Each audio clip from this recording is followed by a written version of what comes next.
All right, guys. This could be the last one if I could get this done in about 10 minutes. Last video for the midterm review.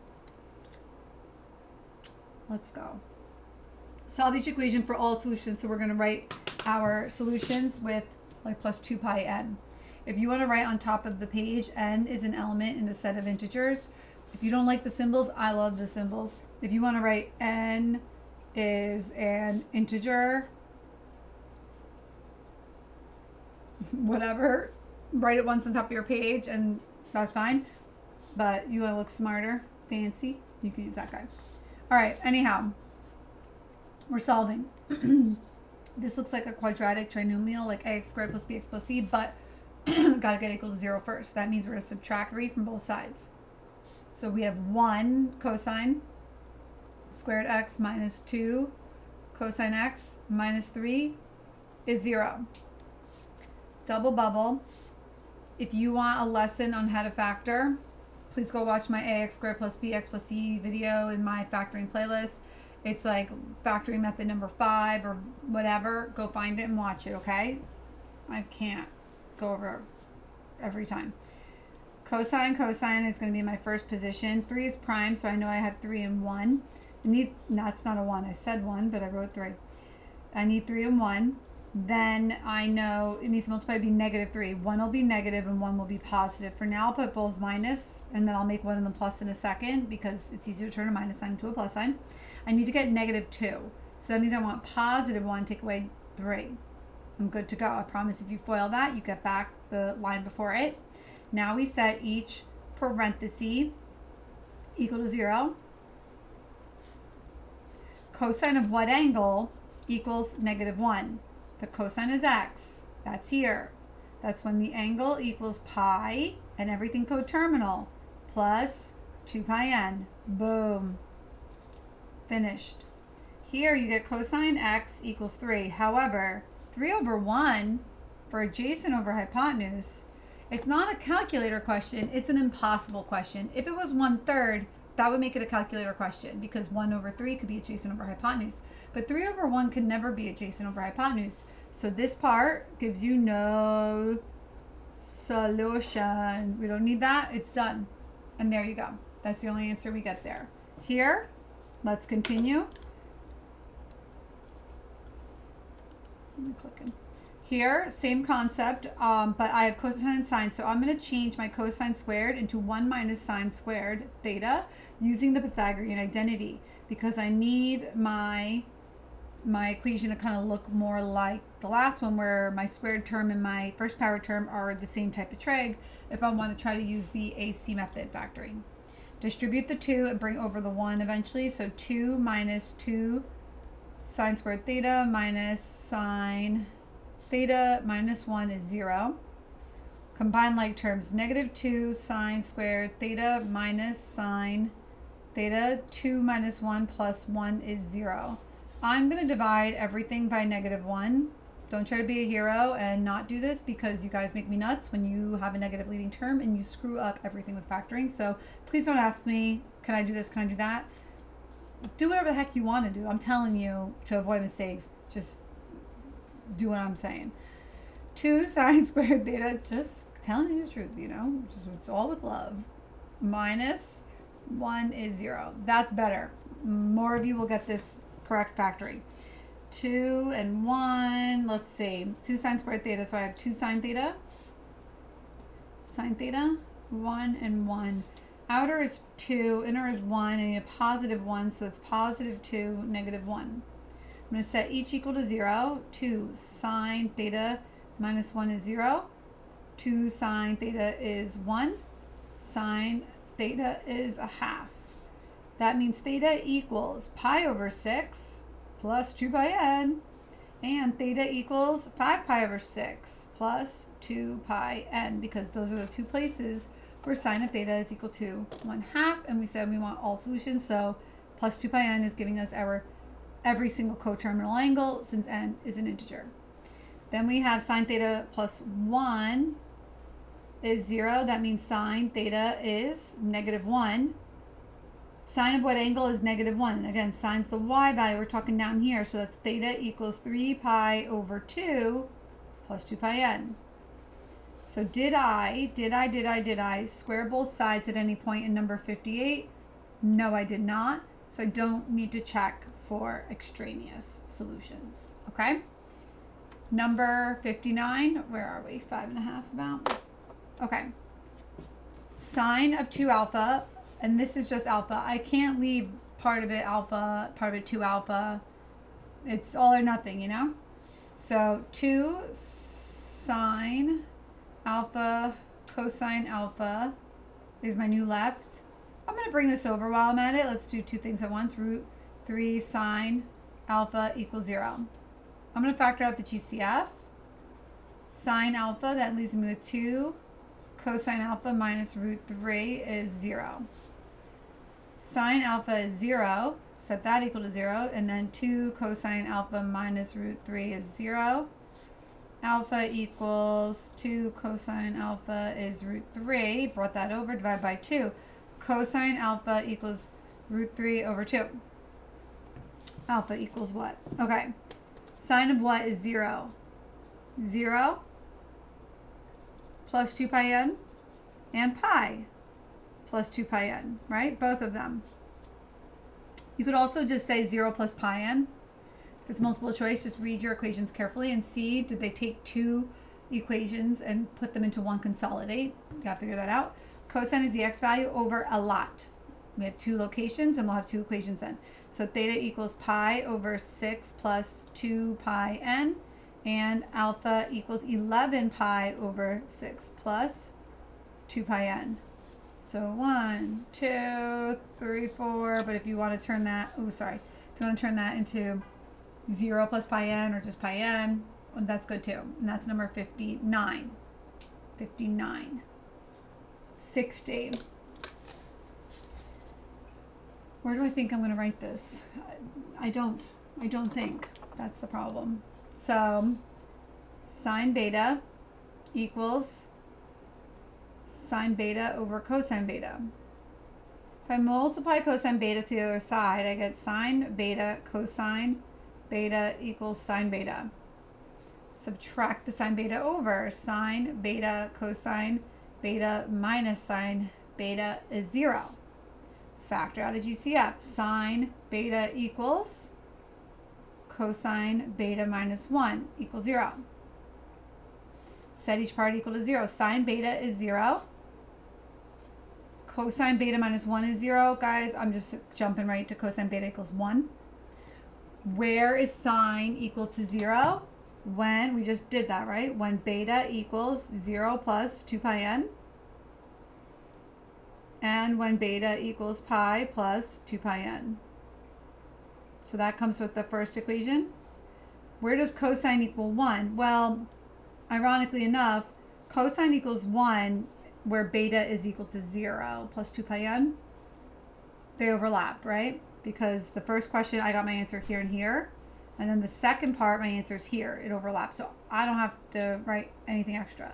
You're done. There's number 60.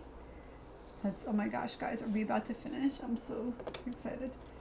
Here, divide both sides by 3. Secant 2x plus pi over 3 equals 2. Now, careful, if we flip and want to make this cosine, the inside doesn't flip. It's just the cosine of the angle equals a half. So if you like looking at it like that better, then look at it like that. Now we ask ourselves, the cosine of what angle is equal to a half? Over a little.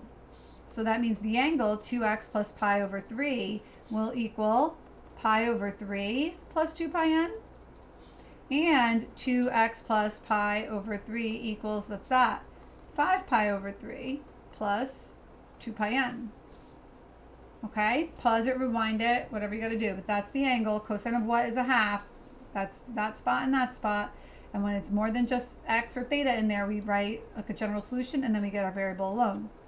Minus pi over 3 minus pi over 3 minus pi over 3 all over the place, okay?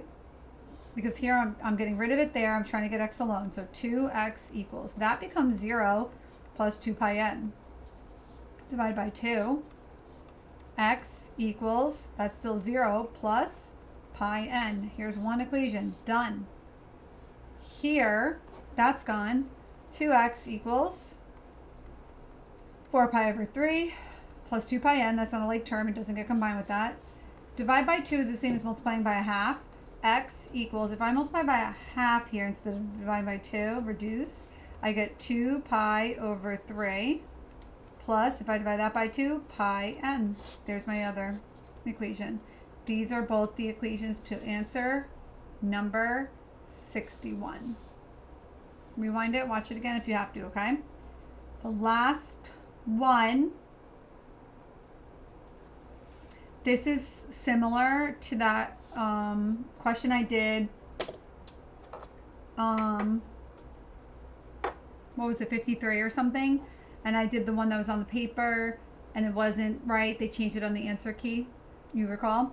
Because I'm looking at this, I'm going to have AC is -4, my B is 1. I can't factor it. That's quadratic formula. And, okay, if you end up getting a quadratic formula question, to save a little time, if you just do B squared minus 4AC, 1 squared minus 4AC,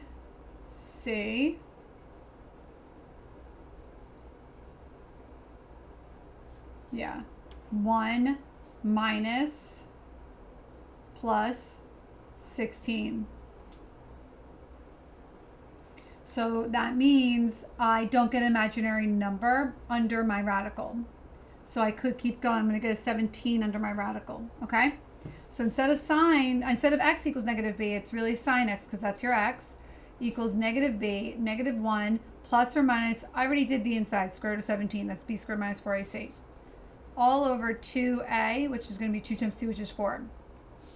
Now here, the square root of 17 is bigger than 4.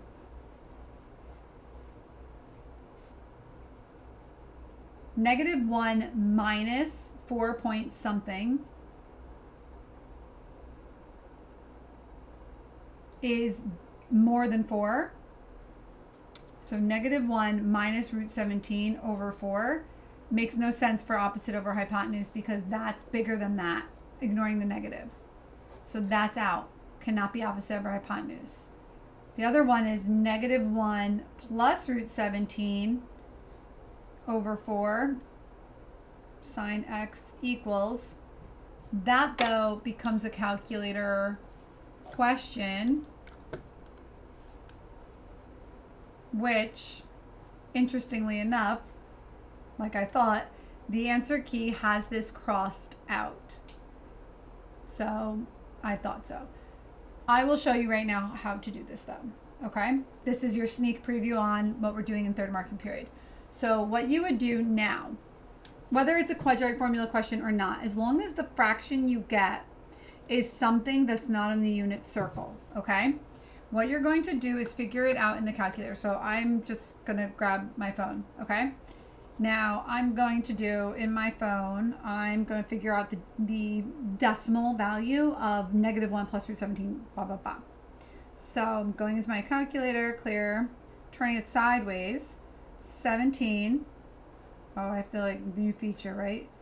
Like we need to change the kind of calculator it is or something. Edit. What is it? How the heck do I do this now? Oh, I hit the calculator button. Scientific. Here we go. Sorry, guys. Square root of 17 is 4.123. Whatever. That's the square root of 17. Now I'm going to do minus 1. 3.12, obviously, hello. 3.123 over 4, right? Over 4. Now here's the other thing. It's a non-repeating, non-terminating decimal, so it's kind of a gross number. So now I get that sine x equals 0.78. It's really, okay, it's 780. Do you see this? Don't mind my scratched up screen. Like, that's what it is, okay? Blah, blah. Okay? Now what we do is we take the sine inverse. So sine is the regular sine. It's not sine h. That's hyperbolic sine. That's something else. Not being hyperbolic. Get it? No. What you hit is second, and now you have the sine with the -1. If you take sine inverse of both sides, okay, you get x equals, so I'm going to do sine inverse of that. Enter. And it says a sine, that's like arc sine, okay? X equals, it's in,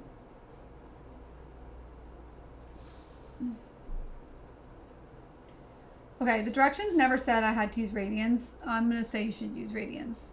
I don't know why it wasn't typed there. So my answer came up in degrees, probably because my calculator is on degrees. So I'm going to hit the little rad button and hit to redo it. So if you go, I don't know, I hate this calculator. How do I clear this? This iPhone really needs to pick up its game. -1 plus square root 17, enter, divided by 4, enter, sine inverse of that, enter. Now that it's in radians, I get 0.8959 radians. Now, we had that one example on this. The radian value was 3 radians. It doesn't have to have pi, okay? Now, that answer that the calculator gave me, it only gave me an answer somewhere in quadrant 1. Because if you think about it, that's 3.14 since it's pi, and then half of pi over 2 is 1.57. So the answer my calculator gave me, 0.8959 radians, is somewhere in quadrant 1. But where else is sine positive, or where else is sine that? So I could do that plus 2 pi n, but now I need this answer in here. So the other one is x equals pi minus 0.8959, blah, blah, blah, whatever that is, and then plus 2 pi n forever, okay? So that's a little sneak preview.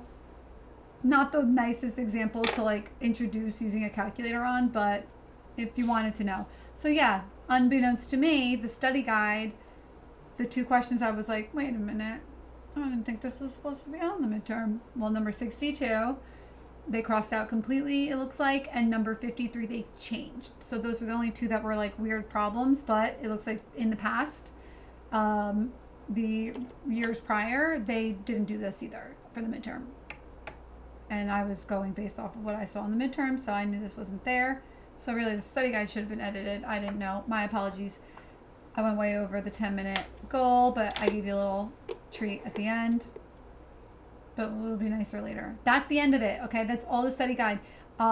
Later tonight or tomorrow, depending how energetic I am, I will record everything for the solving trig equation packet. However, I may have already recorded all those last year or year before. So if you check my solving trig equation playlist, it might already be there because I forget. And I like recycle packets all the time. I like pull out old ones, and I may have already done all of them. So I'm tired and I'm hungry. It's late and I was supposed to have tacos, and now it's almost 9:30. Hope these videos were helpful. Hope you're having a nice day. I hope you don't have to shovel snow right now. Bye for now.